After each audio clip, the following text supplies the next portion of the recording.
Halo Sobat Coder semuanya. Pada video kali ini kita akan membahas tentang routing. Routing pada React.js. Pada part pertama kita sudah melakukan instalasi React dan beberapa aplikasi yang dibutuhkan atau penunjang untuk kita mengoding dengan React.js. Nah, di part 2 ini, kita akan membahas tentang routing, di mana routing ini berguna untuk mengarahkan URL-URL yang kita bangun ke komponen-komponen sesuai dengan alamatnya masing-masing. Seperti contoh, kalau kita itu membuka browser, di situ ada alamat domainnya. Nah, setelah alamat domain itu biasanya adalah alamat dari modul atau page yang bakal kita tuju. Misalnya /login itu bakal membuka page login, atau /dashboard akan membuka halaman dashboard, seperti itu. Nah, routing itu berguna untuk mengarahkan React ke komponen yang sesuai dengan alamat yang kita ketikkan. React ini adalah library yang tidak bisa berdiri sendiri. Dia butuh library lainnya ya. Salah satunya untuk routing ini dia butuh library yang bernama React Router DOM. Nah, React Router DOM ini yang mengerjakan routing di React.js kita. Nah, bagaimana cara kita membuat routing tersebut? Yuk, kita simak video ini. Jangan lupa juga subscribe ya, biar kamu tidak ketinggalan materi. Oke, kita mulai aja. Langsung masuk ke Atom. Di sini ada hire project ya. Hire project yang kita bikin tadi ketika di part 1 kita bikin project hire project. Ketika di part 1 kita sebelumnya telah menginstal React dengan nama project hire project. Terus di dalamnya ada src, di sini ada app, dan di sini ada index. Nah, index ini akan kita modif ya dengan menggunakan React Router.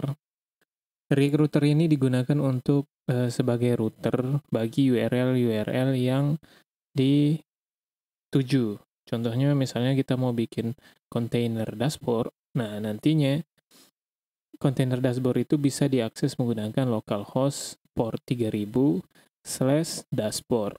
Nah, kalau kita mau bikin page yang lainnya, misalnya info, maka bisa kita bikin pakai /info, seperti itu. URL-URL ini yang nantinya akan dikontrol oleh router yang bakal kita bikin sekarang.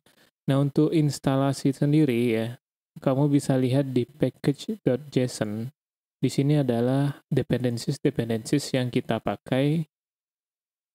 Ini adalah dependencies yang kita pakai untuk React sendiri. Jadi React itu adalah library, tapi dia tidak bisa berdiri sendiri, dia butuh library lainnya untuk mensupport dia. Salah satunya adalah React Router ini yang digunakan sebagai router di mana dia akan penerjemah ya, alamat URL kepada controller yang dituju, seperti itu. Nah, untuk itu kita mulai.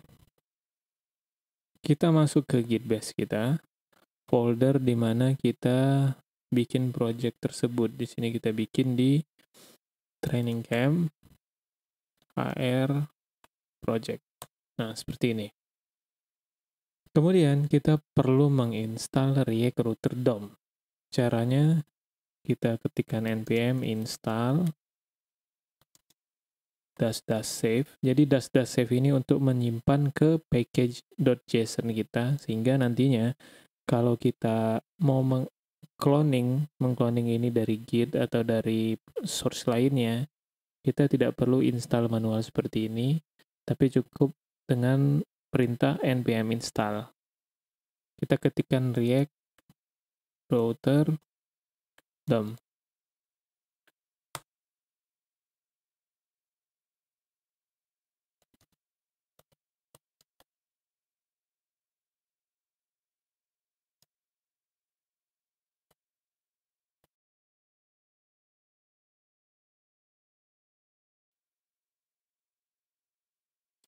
Oke, Recruiter.dom sudah terinstall.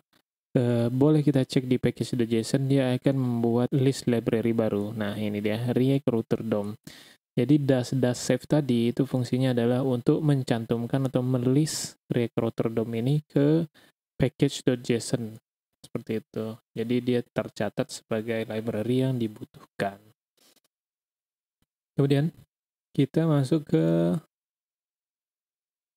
index.js-nya, ya. Di sini kita import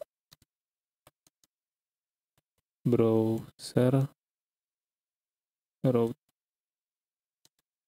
from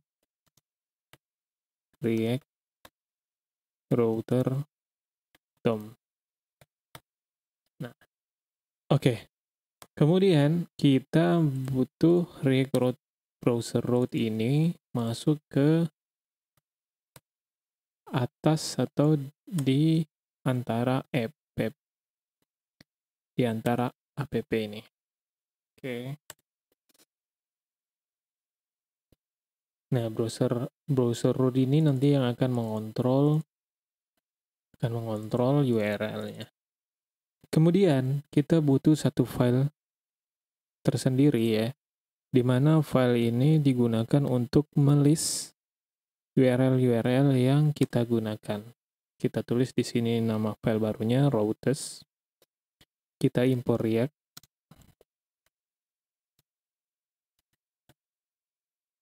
Oke. Kemudian kita import switch and route dari React router DOM. Kemudian kita import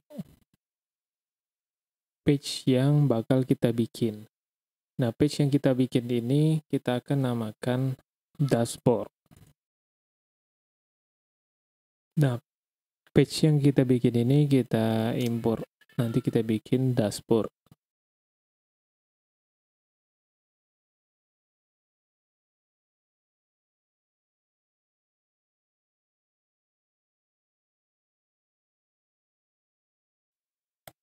Oke.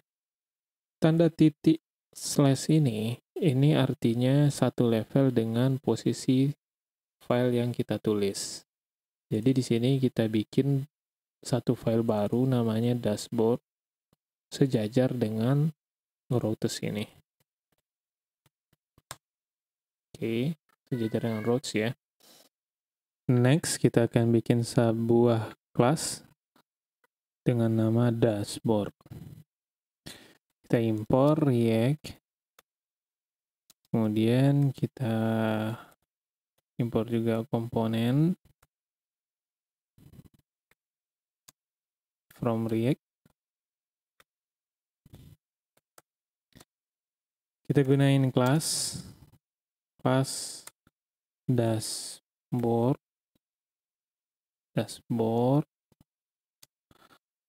extends komponen.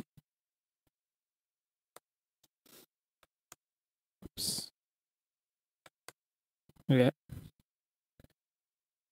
Kita render. Kemudian return.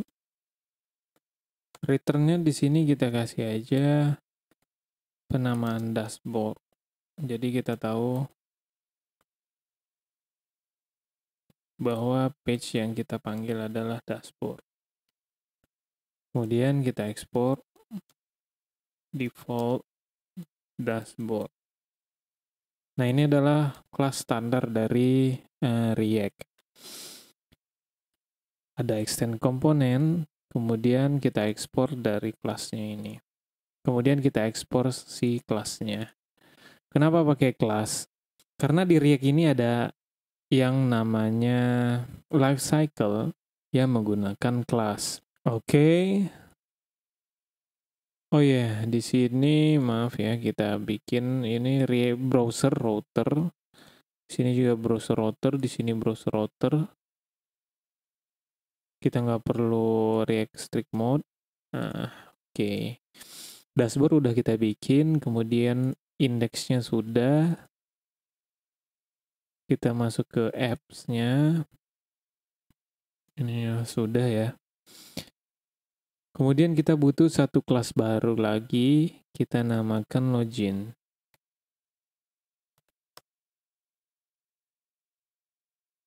Kita copy aja. Oh maaf, ini namanya React.js ya. Login.js. Kita copy di sini nama kelasnya login. Export default login, di sini kita ganti menjadi login. Oke, kita sudah memiliki dua kelas komponen yang nantinya kita panggil berdasarkan root yang kita bikin. Kalau dia dash kosong ya, dash saja, dia akan memanggil komponen login. Kalau dia dashboard, dia akan memanggil komponen si dashboard. Seperti itu kurang lebih. Oke, kita cek dulu. Ini udah. Coba kita jalankan. Coba kita jalankan lagi.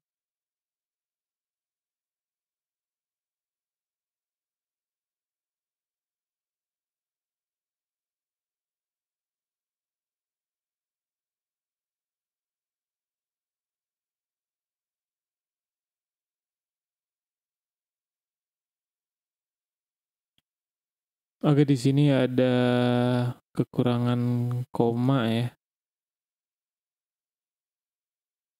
Kita coba cek di indeks, di sini harusnya ada koma.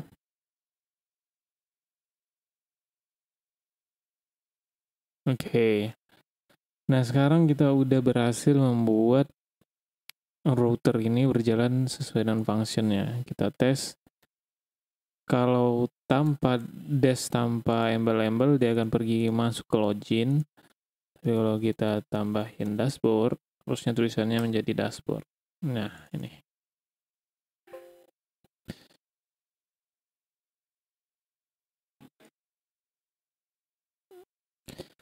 Oke, sekarang kita ingin membuat sebuah kontainer. Jadi file login ini dan dashboard ini bakal kita masukkan ke dalam kontainer. Kita bikin folder namanya containers. Kemudian kita bikin folder baru namanya components. Oke. Kemudian si dashboard ini kita masukkan ke kontainer. Si login ini kita akan masukkan ke kontainer. Jadi kontainer kita ada dua. Kemudian di root ini kita ubah posisinya dari login ke kita masuk satu file containers. Kita masuk satu folder ke containers. Dashboard, container.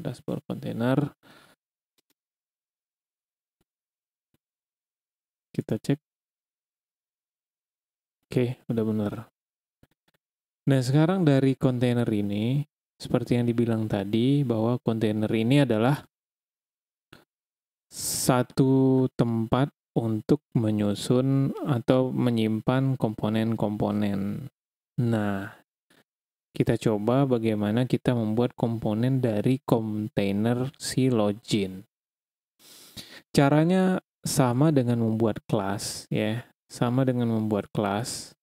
Tapi di sini komponen kita bikin folder baru yang sama namanya dengan nama kontainer. Jadi misalnya nama kontainer kita ada login, maka si nama komponen kita juga login. Seperti ini. Oke, kita sekarang memiliki komponen si login.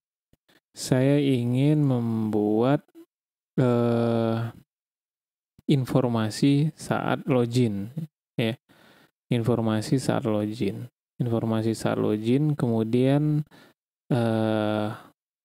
text box username, password, dan submit. Kita bikin file baru namanya information ya .js.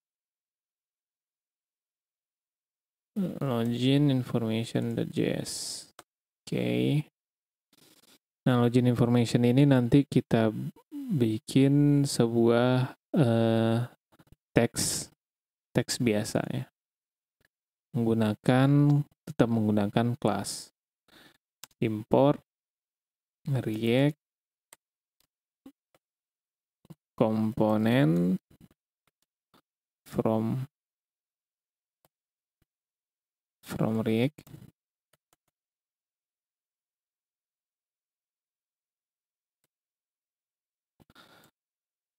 class login information extends komponen. Kemudian kita render, return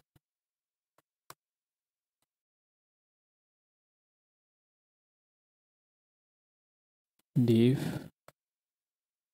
informasi seputar login.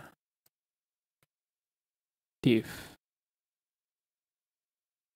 informasi seputar login, export default login information. Oke, kita udah membuat satu kelas komponen untuk si kontainer login. Nah, dari komponen ini kita akan masuk ke login, kita panggil dia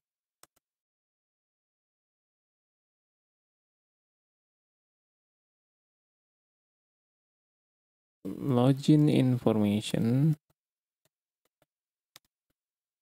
from, lokasinya ada di components /login information. Kemudian kita taruh login information ini di tag setelah informasi login dengan cara membuka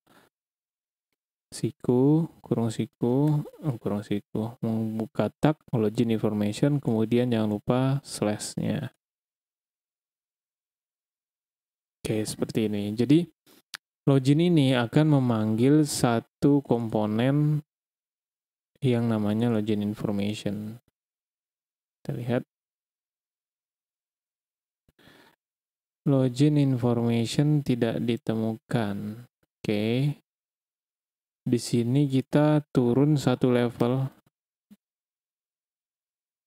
Nah, kita turun satu level karena kita login ini berada di dalam file container, sedangkan login information itu ada di components. Jadi kita keluar dulu, ya turun satu level biar sejajar dengan folder komponen, baru masukin alamat login dan login information seperti ini karena. Oke, sekarang kita coba si loginnya. Nah, sekarang ada ini header. Ini header ini berasal dari app.js. Ini footer dari app.js. Informasi seputar login ini berasal dari komponen si login, dan login ini dari kontainernya. Kurang lebih seperti itu susunannya. Di part 3 kita akan berkenalan dengan state dan props. Jangan lupa di subscribe biar kamu tidak ketinggalan materinya.